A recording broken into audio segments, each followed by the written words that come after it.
Hello dear student, स्वागत छ तपाईलाई फेरि पनि मेरो च्यानल बिएस लेसन्स विथ लाफ्टरमा।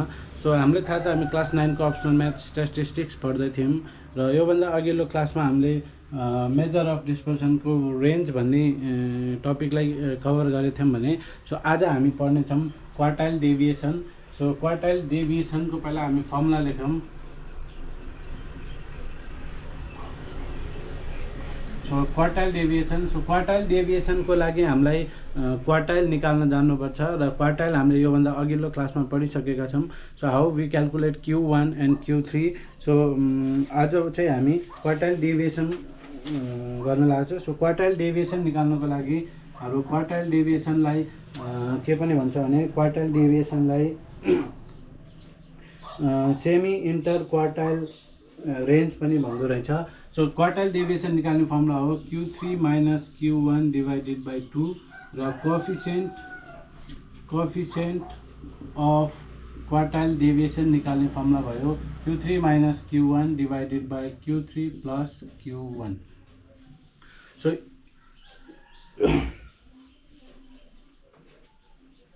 सो यसरी चाहिँ हामीले क्वार्टाइल डेभिएसन र त्यसको कोएफिसिएन्टहरू क्याल्कुलेट गर्छौँ। सो जसको कोएफिसिएन्ट अफ क्वार्टाइल डेभिएसन कम हुन्छ, सो लेस कोएफिसिएन्ट हैन, less coefficient of quartile deviation is lace variable. So जसको क्वार्टाइल डेभिएसनको कोएफिसिएन्ट चाहिँ कम हुन्छ अरे त्यो चाहिँ हाम्रो के हुन्छ, अलिक कम भेरिएबल, लेस भेरिएबल हुन्छ अरे, अथवा त्यसलाई हामी भन्न सक्छौँ स्क्याटर्ड डाटा हो अरे, SCATTERD स्क्याटर्ड। अनि हाम्रो कोएफिसिएन्ट अफ क्वार्टाइल डेभिएसन धेरै भयो भने चाहिँ कोएफिसिएन्ट अफ क्वार्टाइल डेभिएसन भयो भने त्यो चाहिँ के भयो, मोर स्क्याटर्ड भनेको अलिक धेरै स्क्याटर फिजिएको चाहिँ हुन्छ अरे। So these are the formula we are going to use. So अब हामी क्वेसनतर्फ जान्छौँ।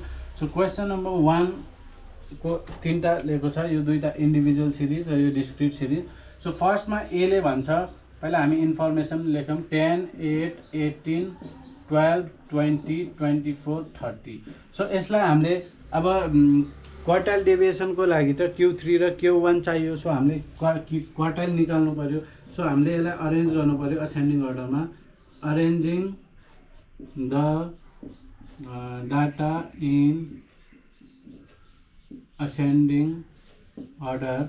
सो यसलाई असेन्डिङ अर्डरमा अरेन्ज गर्दा सबभन्दा सानो हाम्रो आयो 8, त्यसपछि 10, 12, 12 पछि 18, 20, 24 र 30। सो यिनीहरूलाई असेन्डिङ अर्डरमा अरेन्ज गरिसकेपछि अब हामीलाई एन कति भयो, 1, 2, 3, 4, 5, 6, 7, 7 भयो। सो Q1 को लागि हाम्रो भयो n+1/4 आइटम। क्वार्टाइल भनेपछि 4 भागमा बाँड्ने भनेको थिएँ मैले, त्यही भएर हामीले 4 ले भाग गर्नु पर्यो। सो हाम्रो Q1 आउने भयो 7 + 1 8, 8 डिभाइडेड बाई 4th आइटम भनेको कति आयो, सेकेन्ड आइटम। त्यसरी नै Q3 हाम्रो आउने भयो n+1/4 3 टाइम्स आइटम। सो हाम्रो भयो 3 टाइम्स यो 7 + 1 8 डिभाइडेड बाई 4 2 सेकेन्ड आइटम भनेपछि 3 to the 6th आइटम हो। सो हाम्रो Q1 भयो सेकेन्ड आइटम 1 10 सेकेन्ड 10 भयो। Q3 भनेको 6 1 2 3 4 5 6 24 हो। सो Q3 हाम्रो आयो 24। नाउ अब हामीले निकाल्ने हो quartile deviation. So quartile deviation भनेपछि के भनेको, सो क्वार्टाइल डेभिएसनको फर्मुला हो Q3 minus Q1 divided by 2। So हाम्रो क्वार्टाइल डेभिएसन आयो 24 minus 10 divide by 2 which is equal to 14 divide by 2 is equal to 7। So यो हाम्रो आयो क्वार्टाइल डेभिएसन। अब कोएफिसिएन्ट निकाल्नु पर्यो। So coefficient of quartile deviation so coefficient of quartile deviation के हुने भयो अब coefficient of quartile deviation Q3 minus Q1 divided by Q3 plus Q1. So Q3 भनेको हाम्रो 24 minus 10 divided by 24 plus 10. 14 divided by 34. So 14 divided by 34 कति भयो त हाम्रो 14 divided by 34 यो हाम्रो आयो 0.411. 0.411. So यसरी हामीले चाहिँ क्वार्टाइल डेभिएसन र coefficient of quartile deviation calculate गर्छौँ। अब हामी बी को क्वेसन गर्छौँ।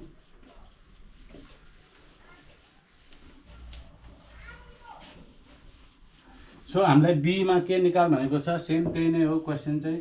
So 20 40 50 30 80 60 same process. यसलाई असेन्डिङ अर्डरमा हामीले अरेन्ज गर्नु पर्यो फर्स्टमा।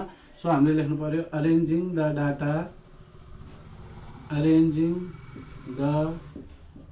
Data in ascending order.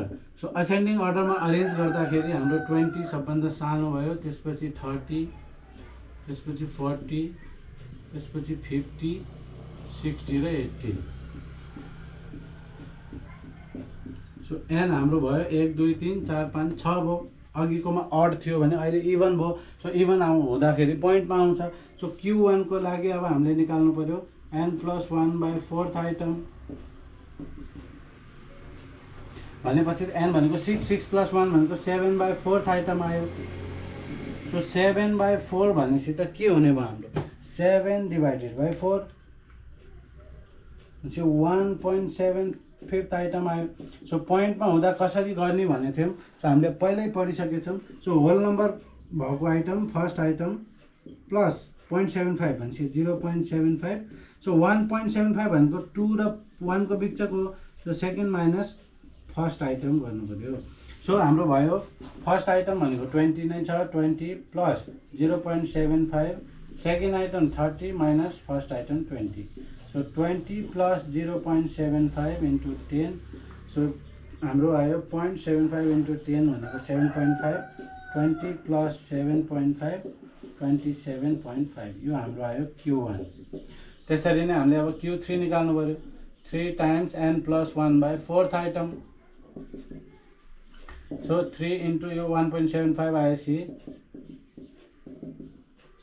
So 1.75 3 into 1.75 भनेपछि त कति भयो 5.25 भयो।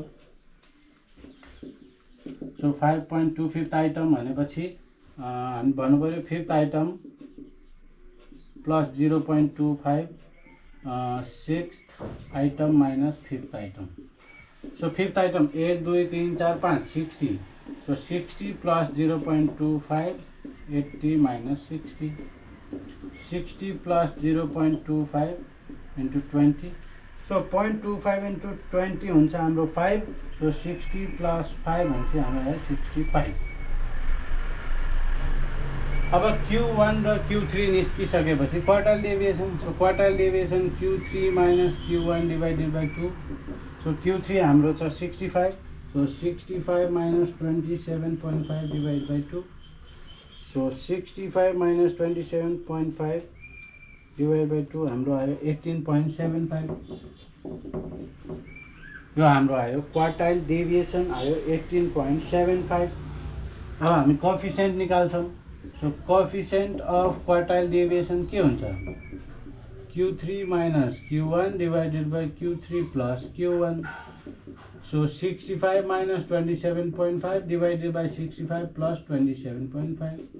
सो 8 यो कति भयो 65 माइनस 27.5 भयो 37.5 डिभाइडेड बाई 65 प्लस 27.5 92.5 आयो। सो यसलाई डिभाइड गर्दा हाम्रो भयो 37.5 डिभाइडेड बाई 92.5 भनेपछि हाम्रो आन्सर आयो 0.405। सो कोफिसिएन्ट हाम्रो आयो 0.405। नाउ अब डिस्क्रिट सिरिजको क्वेसन नम्बर सी गरौँ हामी। डिस्क्रिट सिरिज गर्दा पनि सेम त्यसरी नै गर्नु पर्यो। Q1 र Q3 निकाल्ने अनि हामीले क्वार्टाइल डेभिएसन र coefficient of quartile deviation calculate गर्नु। सो सीमा हामीलाई दिएको छ इन्कम दिएको छ र नम्बर अफ पर्सन दिएको छ। सो यस्तो डाटालाई भन्छ हामीले डिस्क्रिट सिरिज। सो डिस्क्रिट सिरिजमा हामीले अब इन्कमलाई एक्स मान्नु पऱ्यो र नम्बर अफ पर्सनलाई फ्रिक्वेन्सी लेख्दाखेरि हाम्रो भयो 100, 120, 140, 160, 180, 200 र 250। अनि हाम्रो फ्रिक्वेन्सी दिएको छ 3, 5, 10, 16, 8, 5, 3। सो हामीले सीएफ निकाल्नु पर्यो। सो डिस्क्रिट र कन्टिन्युस सिरिजमा हामीले सीएफ क्याल्कुलेट गर्नुपर्छ। सो सीएफ भनेको हाम्रो फ्रिक्वेन्सीले जोड्दै जानु पर्यो। 3, 3 + 5 8, 8 + 10 18, 18 + 16 34, + 8 42, + 5 47, + 50। सो एन हाम्रो आयो 50। 5 3 8 छ 14, 5 3 8 छ 14, 14 8 22, 22 5 27, 28 29 30 को 3 4 5 50। सो अब हाम्रो Q1 को लागि के गर्नु पर्यो? Q1 को लागि n + 1/4 आइटम गर्नु पर्यो। सो हाम्रो भयो n + 50 + 1/4 आइटम। सो 50 + 1 51 / 4, 51 / 4 आयो 12.75। सो हामीले भन्नु पर्यो CF just greater than 12.75 is 18. So its corresponding value is Q1. Therefore Q1 is equal to यसको C द भ्याल्यु x को 140। त्यसरी नै Q3 को लागि 3 times n + 1/4 item. So 3 times यो आयो 12.75 आइटम भनेपछि 12.75 × 3 आयो 38.25। सो हाम्रो भन्नु पर्यो CF just greater than 38.25 is 38 भन्दा 42। So it's corresponding value is Q3. Therefore Q3 इसको सीधा 180 हो। Now अब हामीले निकाल्नु पर्यो quartile deviation. So quartile deviation को हाम्रो फर्मुला हो quartile deviation Q3 - Q1 / 2। So 180 - 140 / 2 which is equal to 40 / 2 is equal to 20। So हाम्रो आयो 20। Now coefficient of quartile deviation. अब coefficient of quartile deviation formula हो Q3 - Q1 / Q3 + Q1। So 180 - 140 / 180 + 140, 40 / 8 4 12 320 है ना। हाम्रो 180 + 140 भयो 320। सो 40 / 320 भयो हाम्रो 0.125।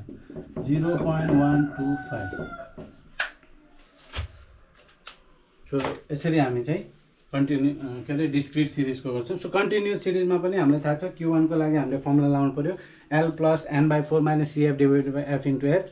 र Q3 को लागि निकाल्नु पर्यो। सो के बुझ्नु पर्यो भने हामीलाई Q1 र Q3 चाहिएको भएर यसमा चाहिँ हामीले क्वार्टाइल निकाल्न जान्नु पर्यो। सो हामीले क्वार्टाइल निकाल्न पहिला चाहिँ प्र्याक्टिस गर्नुपर्छ। सो आजको लागि यति नै। सो यो यसपछिको क्लासमा हामी चाहिँ मिन डेभिएसन पढ्छौँ। So till then see you, bye bye, take care, have a good day. And if you are new and you have not subscribed my channel, then please subscribe and share with your friends and enjoy the education.